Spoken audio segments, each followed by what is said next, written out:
Hello everyone. आज हम लोग एनसीईआरटी क्लास 7 का सिक्स चैप्टर में श्वसन रेस्पिरेशन, इस चैप्टर में देखेंगे क्या क्या मेन पॉइंट्स दिए गए हैं। तो आइए देखते हैं। ऊर्जा भोजन से हमारे शरीर को प्राप्त होती है। भोजन में संचित ऊर्जा की विमुक्ति के लिए श्वसन आवश्यक है। भोजन से संचित ऊर्जा को विमुक्त करने की प्रक्रिया श्वसन कहलाती है। बाह्य श्वसन बाहरी वातावरण से ऑक्सीजन को कोशिकाओं में पहुंचाना तथा उसके उपयोग के बाद कार्बन डाइऑक्साइड को कोशिकाओं से बाहरी वातावरण में छोड़ने की प्रक्रिया बाह्य श्वसन कहलाती है। बाह्य श्वसन में होने वाली क्रिया को दो भागों में बांटा गया है। श्वासोच्छ्वास गैसों का परिवहन, ब्रीदिंग और ट्रांसपोर्टेशन ऑफ गैसेस। श्वासोच्छ्वास ब्रीदिंग, श्वास लेने तथा छोड़ने की क्रिया को श्वासोच्छ्वास कहते हैं। श्वासोच्छ्वास द्वारा बाहरी वातावरण एवं श्वसन अंगों जैसे फेफड़े के बीच गैस का आदान प्रदान होता है। पहले चरण में बाहर से वायु के साथ ऑक्सीजन श्वसन अंग में पहुंचाया जाता है। इसे प्रश्वास इंस्पायरेशन कहते हैं। दूसरे चरण में फेफड़ा से कार्बन डाइऑक्साइड को शरीर से बाहरी वातावरण में निकाल दिया जाता है। इसे उच्छ्वास एक्सपायरेशन कहते हैं। श्वासोच्छ्वास पूर्णतः यांत्रिक प्रक्रिया, मैकेनिकल प्रोसेस है। गैसों का परिवहन, ट्रांसपोर्ट ऑफ गैसेस, क्रिया के अंतर्गत मतलब कि गैसों के परिवहन क्रिया के अंतर्गत ऑक्सीजन रक्त के माध्यम से कोशिकाओं में पहुंचाता है। कार्बन डाइऑक्साइड कोशिका से पुनः रक्त के माध्यम से फेफड़े में पहुंचता है। अंतःश्वसन, इस प्रक्रिया में कोशिका में मौजूद भोज्य पदार्थ ग्लूकोज ऑक्सीजन के द्वारा ऑक्सीकृत होकर कार्बन डाइऑक्साइड, जल एवं ऊर्जा में एटीपी के रूप में का निर्माण करते हैं। श्वसन चूंकि कोशिका के अंदर होता है, इसलिए इस प्रक्रिया को कोशिकीय श्वसन सेलुलर रेस्पिरेशन भी कहते हैं। भोजन, कोशिका से भोजन ऑक्सीजन वायु से CO2 कार्बन डाइऑक्साइड ऊर्जा और वाटर। कोशिकाओं में ऊर्जा उत्पादन के लिए ग्लूकोज अणुओं का विखंडन ऑक्सीजन की उपस्थिति में कार्बन डाइऑक्साइड तथा जल में होता है। मतलब कि कोशिकाओं में ऊर्जा उत्पादन के लिए ग्लूकोज का विखंडन, दैट मीन्स कि टूटता है। ग्लूकोज रिएक्शन के दौरान ऑक्सीजन, कार्बन डाइऑक्साइड और जल में टूट जाता है। तब यह प्रक्रिया ऑक्सी या वायवीय श्वसन एरोबिक रेस्पिरेशन कहलाती है। ऑक्सीजन की उपस्थिति में जब आपका ग्लूकोज कार्बन डाइऑक्साइड, जल और ऊर्जा का निर्माण करता है तो यह वायवीय श्वसन कहलाती है। Glucose plus oxygen, carbon dioxide plus जल और प्लस ऊर्जा। जब ग्लूकोज का विखंडन ऑक्सीजन की अनुपस्थिति में होता है तब वह प्रक्रिया अनॉक्सी या अवायवीय श्वसन एनारोबिक रेस्पिरेशन कहलाती है। ग्लूकोज अणु ऑक्सीजन की अनुपस्थिति में अल्कोहल तथा कार्बन डाइऑक्साइड बनाते हैं तथा इनके साथ ऊर्जा का भी उत्पादन होता है। Glucose, alcohol plus carbon dioxide plus ऊर्जा, ये आपको एनारोबिक रेस्पिरेशन ज़्यादातर आपका एक्सरसाइज, विगरस एक्सरसाइज आप कर लेंगे, रनिंग कर लेंगे या फिर आप कुछ ज़्यादा वर्कआउट कर लेंगे तो आपका मसल पेन जो होता है, क्रैम्प जो होता है, तो उस दौरान आपका अवायवीय श्वसन के कारण ही ऊर्जा का निर्माण होता है, इसलिए आपका मसल क्रैम्प करने लगता है। उसके बाद ये अवायवीय श्वसन के दौरान आपका लैक्टिक एसिड का संचयन हो जाता है जिस कारण मसल पेन करता है। ईस्ट में अवायवीय श्वसन। ईस्ट एक एक कोशिकीय जीव है। ईस्ट अवायवीय रूप में श्वसन करते हैं। अल्कोहल निर्मित करते हैं। अवायवीय श्वसन करता है तो उसमें अल्कोहल का फॉर्मेशन होगा ही होगा। इनका उपयोग ईस्ट का उपयोग शराब, वाइन और बियर बनाने में भी किया जाता है। हमारी पेशी कोशिकाएं भी अवायवीय रूप से श्वसन कर सकती है। वास्तव में यह प्रक्रम उस समय होता है जब ऑक्सीजन की अस्थायी रूप से कम हो जाती है या फिर कमी होती है। ऐसी स्थितियों में पेशी कोशिकाएं अवायवीय श्वसन द्वारा ऊर्जा की अतिरिक्त मांग को पूरा करती है। ग्लूकोज, लैक्टिक अम्ल प्लस ऊर्जा, ऑक्सीजन की अनुपस्थिति। ये ग्लूकोज अवायवीय श्वसन के द्वारा ग्लूकोज बिना ऑक्सीजन के ही टूट जाता है, तो इसमें लैक्टिक अम्ल और ऊर्जा का निर्माण होता है। और ये लैक्टिक अम्ल के कारण ही मसल क्रैम्प करता है या मसल पेन होता है। आप विग्रस एक्सरसाइज कर लेंगे, विग्रस आप रनिंग कर लेंगे, वर्कआउट कर लेंगे, तो ये लैक्टिक अम्ल का फॉर्मेशन हो जाता है हमारे मसल में। ऐंठन तब होती है जब पेशियाँ अवायवीय रूप से श्वसन करती है।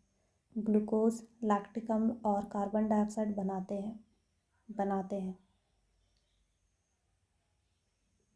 लैक्टिक अम्ल का संचयन पेशियों में ऐंठन उत्पन्न करता है। लैक्टिक अम्ल का कार्बन डाइऑक्साइड और जल में पूर्ण विखंडन हो जाता है।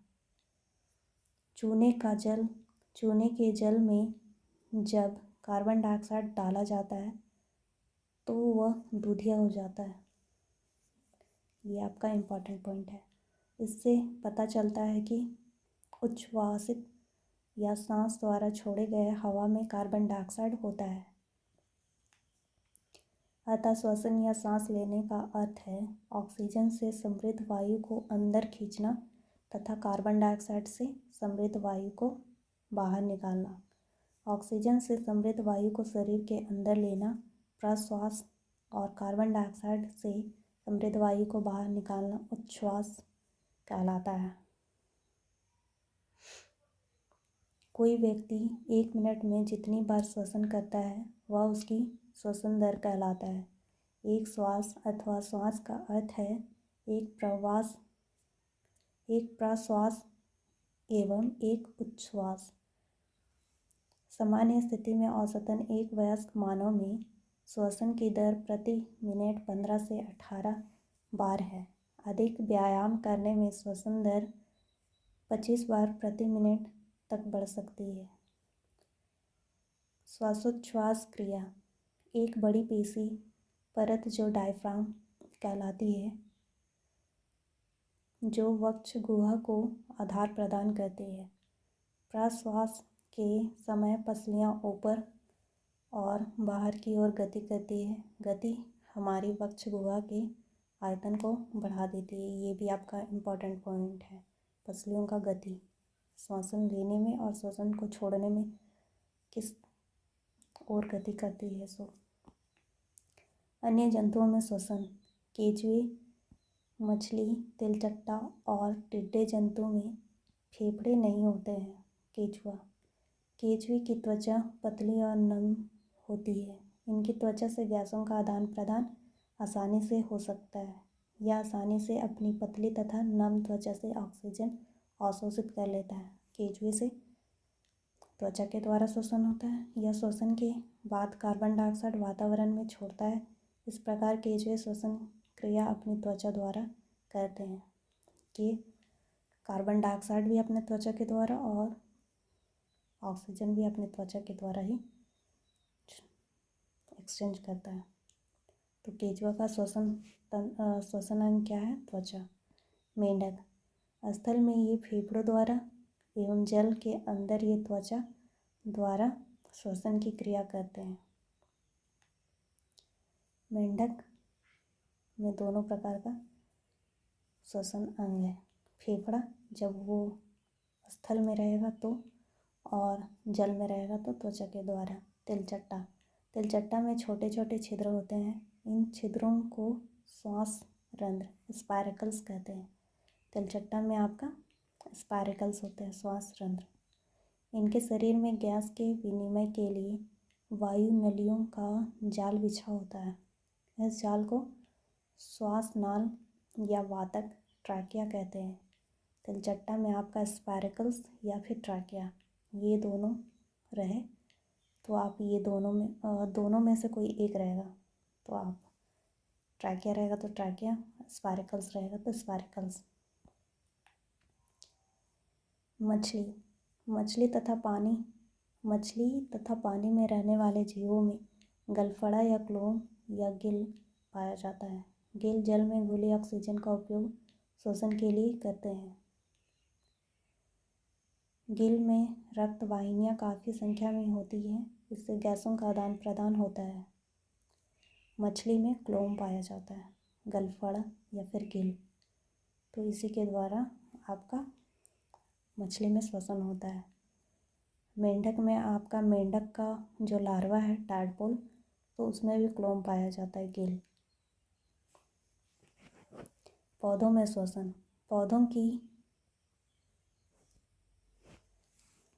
की पत्तियों एवं अन्य भागों में ऑक्सीजन और कार्बन डाइऑक्साइड के आदान प्रदान के लिए सूक्ष्म छिद्र होते हैं, जिसे रंध्र स्टोमाटा कहते हैं। रंध्र के द्वारा ये वायु में ऑक्सीजन अंदर लेते हैं तथा कार्बन डाइऑक्साइड निर्मुक्त करते हैं। और ये जो स्टोमाटा है वो पत्तियों के ऊपरी भाग में भी पाया जाता है और निचले भाग में पाया जाता है। तो पत्तियों में आपका स्टोमाटा, रंध्र जो है, इनका श्वसन अंग है। तो इस प्रकार इस चैप्टर में आपका पेड़ पौधों का जो श्वसन अंग है स्टोमाटा, मछलियों में आपका गिल है, तिलचट्टा में आपका स्पाइरकल्स ट्रैकिया है, मेंढक में आपका फेफड़ा और त्वचा है, केंचुआ में आपका त्वचा है। तो ये है आपका मेन इम्पॉर्टेंट पॉइंट्स। और डायफ्राम का आप मोशन देख लीजिएगा जब ये श्वसन के दौरान किस ओर गति करता है। आपका मसल क्रैम्प क्यों होता है ये देख लीजिएगा। वायवीय श्वसन में क्या क्या बनता है, उसके प्रोडक्ट क्या है, वायवीय श्वसन में क्या प्रोडक्ट बनते हैं, यीस्ट कैसा, यीस्ट इम्पॉर्टेंट है, सीटेट में आ चुका है। और ये वाइन बियर बनाने के लिए उपयोगी है, ये भी आप देख लीजिएगा। यीस्ट एक कोशिकीय जीव है, ये भी आपके लिए इम्पॉर्टेंट है। और वायवीय श्वसन मतलब